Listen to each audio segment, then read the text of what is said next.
सी programming lecture series के lecture 1 के part 5 में आज हम पढ़ेंगे डेटा टाइप्स को कि बेसिकली डेटा टाइप होते क्या हैं और अपने प्रोग्राम्स में हम इन डेटा टाइप्स को कैसे यूज़ करते हैं। बेसिकली कोई भी ऑपरेशन परफॉर्म करने के लिए या कोई भी डिज़ायर्ड रिज़ल्ट या आउटपुट लेने के लिए हमारे पास डेटा अवेलेबल होना चाहिए।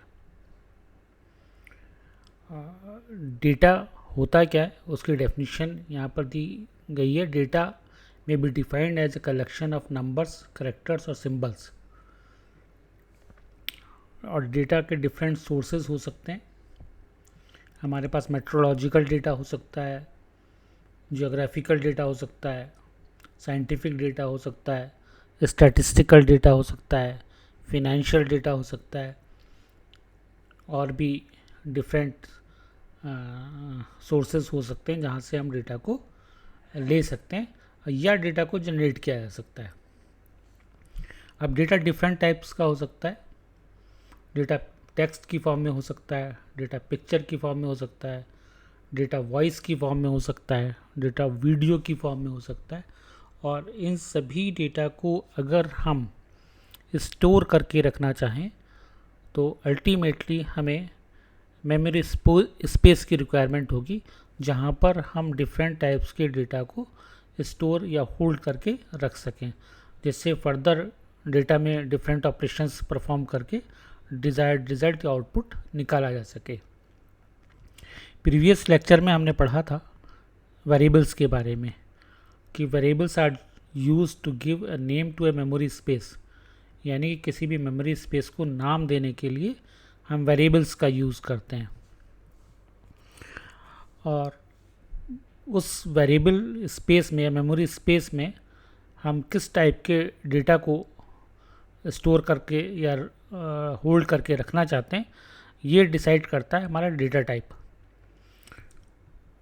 यहाँ पर दिया हुआ है डेटा टाइप प्राइमरली दो डिफरेंट कैटेगरीज में डिवाइड किया गया है। पहला है प्राइमरी डेटा टाइप और दूसरा है ड्राइव्ड डेटा टाइप।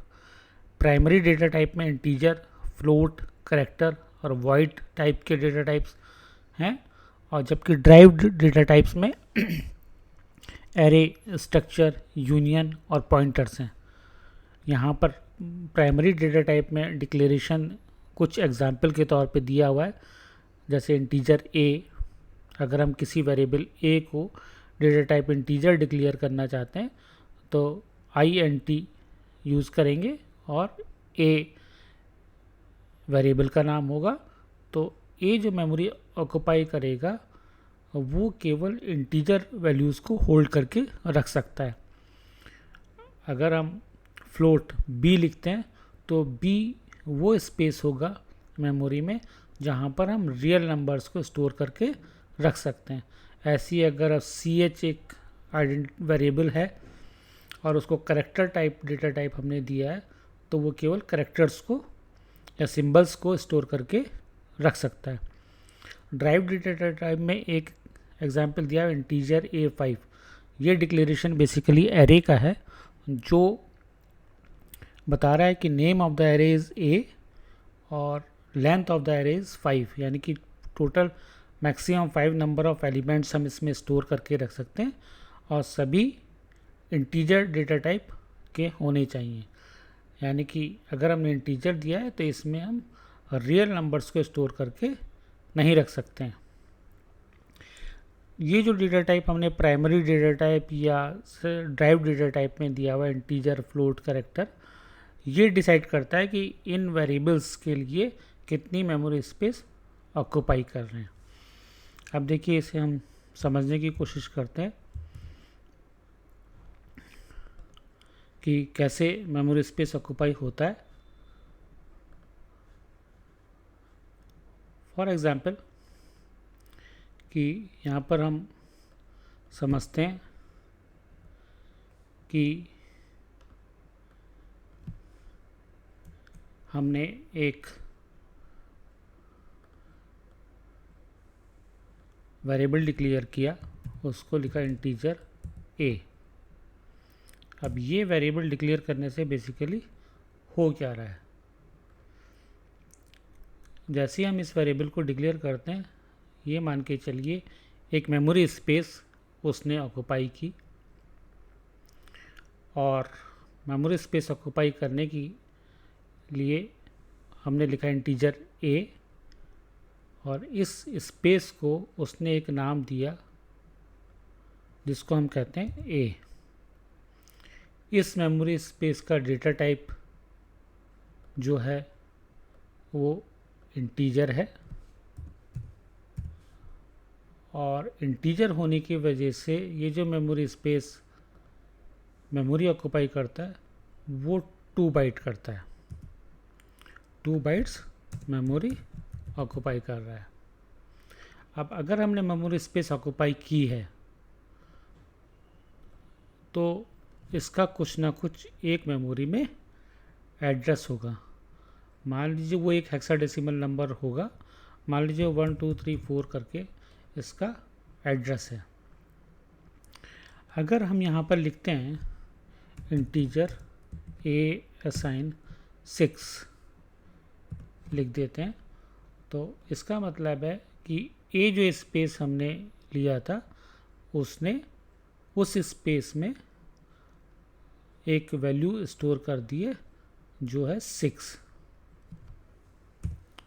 तो इसकी वैल्यू हमने जो स्टोर की है या असाइन की है ए में वो 6 स्टोर हो गई है। अब अगर हम इसे प्रोग्राम में कन्वर्ट करें अपने इसी चीज़ को, तो बेसिकली प्रोग्राम में कैसे लिखेंगे, हमने अपना एक इंटीजर वेरिएबल डिक्लेयर किया ए, उसको एक वैल्यू असाइन की 6। अब हम चाहते हैं कि हम इसको प्रिंट करके देखें। हम लिखेंगे प्रिंट एफ ऐसे modular value of A equals to modulus operator D, और यहाँ पर लिखेंगे जहाँ पर उस वैल्यू को हमने होल्ड किया हुआ करके रखा हुआ है उस वेरिएबल का नाम। तो इस ढंग से ये हमें स्क्रीन पर जो प्रिंट करके देगा, जो हमारी प्रोग्राम के एग्जीक्यूशन के बाद स्क्रीन पर जो आएगा वो आएगा कि वैल्यू ऑफ ए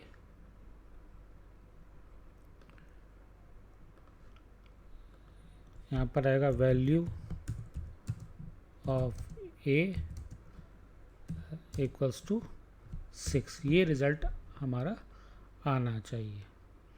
तो अब देखिए इसे कोशिश करते हैं प्रोग्राम में कन्वर्ट करने की। यहाँ पर हम लिखते हैं अपनी हेडर फाइल की हैश इंक्लूड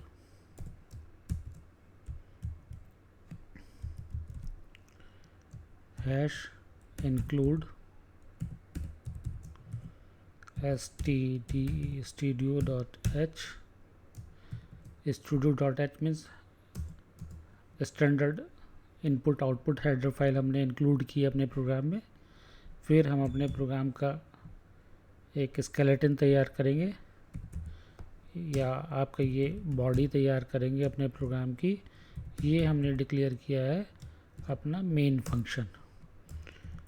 ये स्टार्टिंग ब्रेसेस है और लास्ट में ये termination of the program, end of main program है। अब जो वहाँ पर हमने लिखा था इंटीजर ए असाइन 6, ये वैल्यू को ए को इनिशलाइज किया था। फिर उसके बाद हमने इस वैल्यू को प्रिंट किया था, प्रिंट एफ। यहाँ पर लिखेंगे value of A equals to modulus operator D, और यहाँ पर लिखेंगे ए जहाँ पर हमारी वैल्यू होल्ड करके, और ये वैल्यू जो होगी वो होगी बाइट्स में। यहाँ पर हम लिख देते हैं इतने नंबर्स में। तो अब हम अपने प्रोग्राम को इसको रन करके देखते हैं। रन किया, हमारा रिज़ल्ट आ रहा है ये वैल्यू ऑफ ए इज़ 6। हम यहाँ पर दो इनबिल्ट फंक्शन यूज़ करते हैं। एक करते हैं CLR जिससे हमारी स्क्रीन क्लियर हो जाए, और दूसरा इनबिल्ट फंक्शन हम यूज़ करते हैं getCH जिससे हम अपनी स्क्रीन को होल्ड करके रख सकें। और इनके लिए हमें इनबिल्ट फंक्शन हमने यूज़ किए हैं, इसलिए इनके लिए हमें एक हेडर फाइल इंक्लूड करनी पड़ेगी conio.h। अब बेसिकली getCH होल्ड करने के लिए स्क्रीन के फंक्शन यूज़ नहीं करते हैं, यहाँ पर हम यूज़ ज़रूर कर रहे हैं। ये हमसे एक कैरेक्टर मांगता है, तब जब तक स्क्रीन को होल्ड करके रखता है, जब तक हम इसको कोई कैरेक्टर पास नहीं कर देते। अब हम अपना प्रोग्राम रन करते हैं। हमने अपना प्रोग्राम रन किया, ये value of a is equals to 6 आ गई। अब हम जानना चाहते हैं कि जो हमने वेरिएबल डिक्लेयर किया है बेसिकली वो मेमोरी एलोकेशन कितना कर रहा है। उसके लिए भी हम एक इनबिल्ट फंक्शन साइज ऑफ का यूज़ करेंगे। यहाँ पर लिखते हैं size of a equals to modulus operator d, ये हमारी होगी बाइट्स में, और यहाँ पर हम लिखेंगे इनबिल्ट फंक्शन अपना साइज ऑफ a। किसका साइज़ पता करना है? a का। a को पास कर देंगे इसके अंदर। अब हम अपना प्रोग्राम रन करके देखते हैं। यहाँ पर लिखा size of a is equals to 2 bytes. इसका मतलब हो गया अगर हम अपने प्रोग्राम में किसी वेरिएबल को, जो कंपाइलर हम यूज़ कर रहे हैं उसमें किसी वेरिएबल को डेटा टाइप हम इंटीजर देते हैं, और तो वो मेमोरी स्पेस जो ऑक्यूपाई करेगा उस वेरिएबल के लिए 2 बाइट्स मेमोरी स्पेस ऑक्यूपाई करेगा। ये /n हमने नेक्स्ट लाइन में रिज़ल्ट को प्रिंट करने के लिए यूज़ किया है। प्रोग्राम को दोबारा रन करते हैं। देखिए लिखा size of a is equals to 2 bytes, और जो वैल्यू आपने स्टोर की है वो है 6। वापस हम अपने लेक्चर पे चलते हैं। ऐसे ही हम यूज़ कर सकते हैं दूसरे डेटा टाइप्स को, जैसे फ्लोट है, कैरेक्टर है। ऐसी ड्राइव डेटा टाइप्स को एरे, स्ट्रक्चर और यूनियन, पॉइंटर। एडवांस प्रोग्रामिंग में हम इन सबको यूज़ करके भी देखेंगे। अब इन्हीं डेटा टाइप्स को 2 डिफरेंट फर्दर कैटेगरीज में डिवाइड किया गया है। एक को कहा गया प्रिमिटिव डेटा टाइप्स और दूसरी को कहा गया non primitive data types. Primitive data types basically system defined होते हैं, और सिस्टम डिफाइंड होने का मतलब है कि memory for such data types have already been fixed. यानी कि जो मेमोरी एलोकेशन जो प्रिमिटिव डेटा टाइप्स होंगे या प्राइमरी डेटा टाइप्स हैं उनकी ऑलरेडी डिफाइन की जा चुकी है। जैसे इंटीजर है, फ्लोट है, कैरेक्टर है, लॉन्ग है, इन सब की मेमोरी एलोकेशन ऑलरेडी फिक्स है। फर्दर हम इसमें कोई भी चेंजेस नहीं कर सकते हैं।